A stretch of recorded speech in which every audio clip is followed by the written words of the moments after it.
Moscow television tonight. От Совета министров СССР. На Чернобыльской атомной электростанции произошла авария. Поврежден один из атомных реакторов. For the first time ever, the Soviet Union admits it has had a nuclear accident, and it's clearly a major one. On April 26, 1986, at a nuclear power plant in Chernobyl, Ukraine, nuclear reactor number 4 exploded, causing the worst nuclear disaster in history. For those of you that don't know what a nuclear power plant does, simply put, it's another way of producing energy. The accident started during a routine safety test gone wrong. Workers noticed graphite on the ground, and this was a sign that the core of the reactor had exploded, and they were all heavily exposed to radiation. The USSR was in denial of this and was reporting to newspapers and news stations that it was a minor incident, but there was no denying the extent of this disaster when they evacuated 50,000 people from the nearby town. 1, 2, 3. Нет. 3, 2, 1.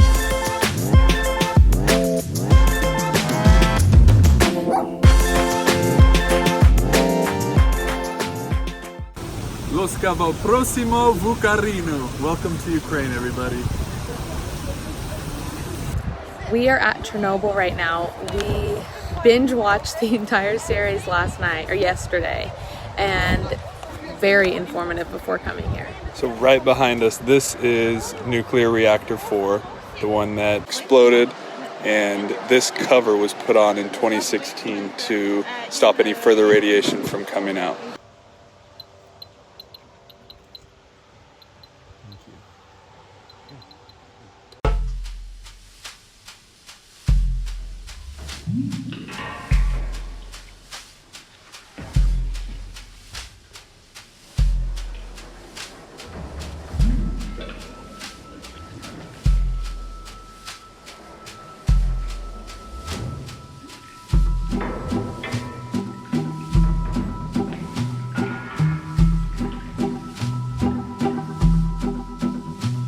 Our innocence was such a gift.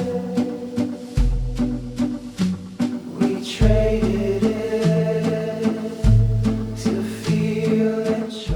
For reference on these decibel readers, if you take a 1-hour flight, the radiation you'd experience on the flight would be 0.10. And so right now, mostly around here, it's between 0.12 and 1. Right here we're in a higher radioactive area, so it's 1.21.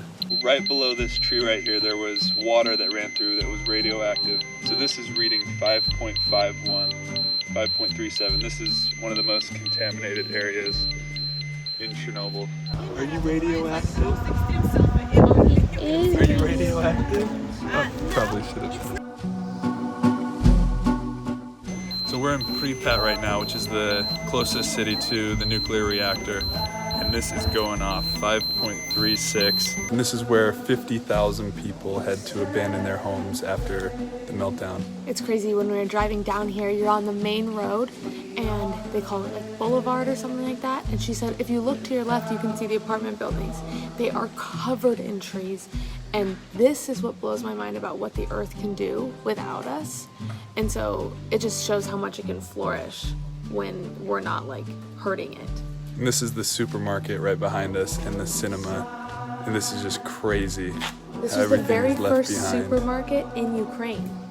They never had one before. They used to just have regular shops. And this was the very first one. And it was only 16 years old before they had to abandon it. Even though this place is so abandoned, it's absolutely beautiful with the colors right now. This is the best time to come.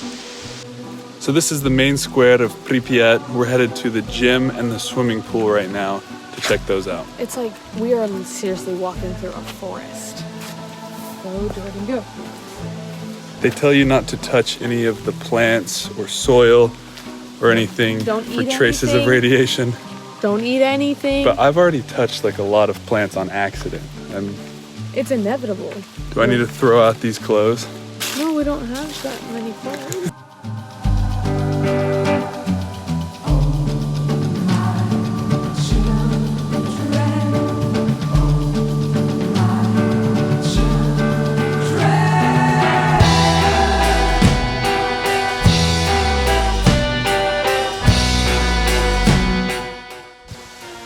This right here is the craziest part of all of this for me. This amusement park was scheduled to open 5 days after the nuclear reactor melted down. So it never got used. Seeing these bumper cars, the Ferris wheel, everything completely abandoned is just mind-blowing.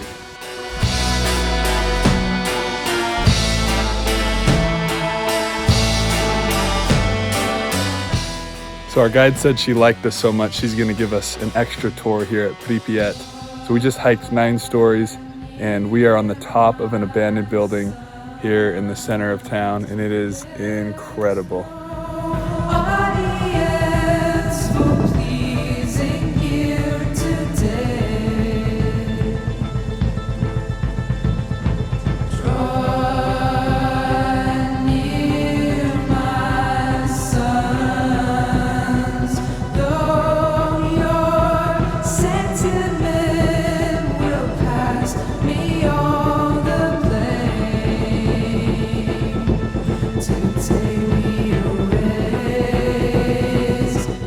So now we are heading to the Soviet Union Tower, I guess, and they tried to cover it up on the map by saying it was a camp for children, but I guess it was to read missiles.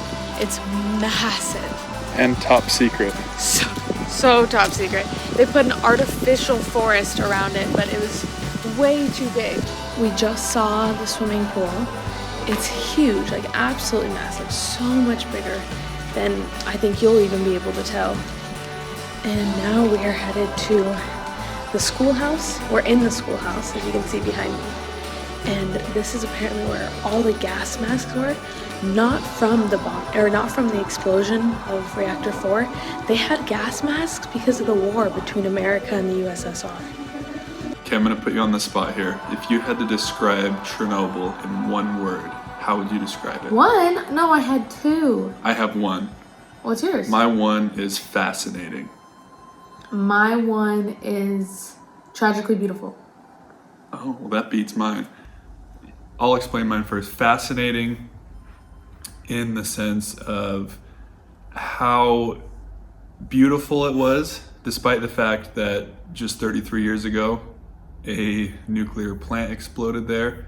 Fascinating because of the number of buildings that were abandoned and the stuff that was left behind and how fast the people had to leave. And fascinating because of the heroes, nearly 500,000 people who came to clear out the nuclear reactor after it had exploded and took part in placing the cover over the reactor so that no further damage was caused. Mine was tragically beautiful because such a tragedy occurred, but such beauty came from it. In our footage, you can see all the colors of fall, and I think that we accidentally ended up going at the best time you could possibly go. Totally. Because in Chernobyl, you have to have long sleeves and pants and socks and all that stuff to cover up in case you do come into contact with any like radiation dust. But I've seen that people have gone like in the summer and they are on fire. They're sweating the whole time. Yeah. 'Cause they're in pants and long sleeves. I had a hoodie on. It was like kind of chilly and it was really pretty. And it's weird to say that such like a terrible occurrence happened, but it ended up being so beautiful. And I also think it's beautiful that those people who were exposed to the radiation continued to work because they knew that it was up to them to save the world. With the tour we went on with Get Your Guide, they play a video on your way there, and it was so informative. Mm-hmm. I wish I could like play the whole thing for you, but I'm sure there's copyright laws about it.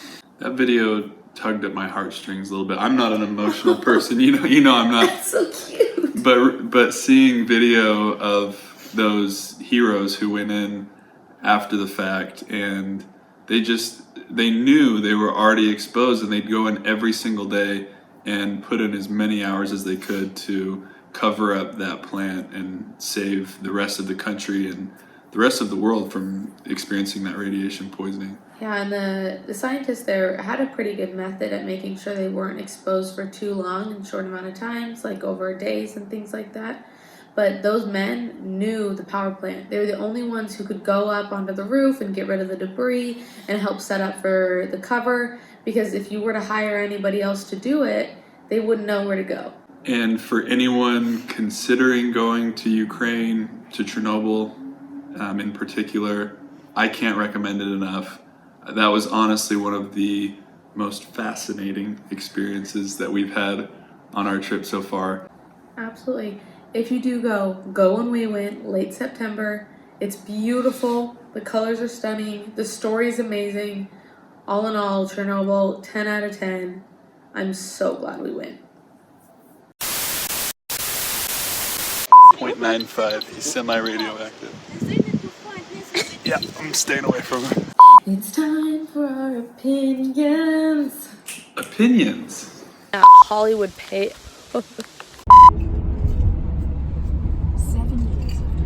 I only have one jacket and I have to wear it every day because she freezes me out.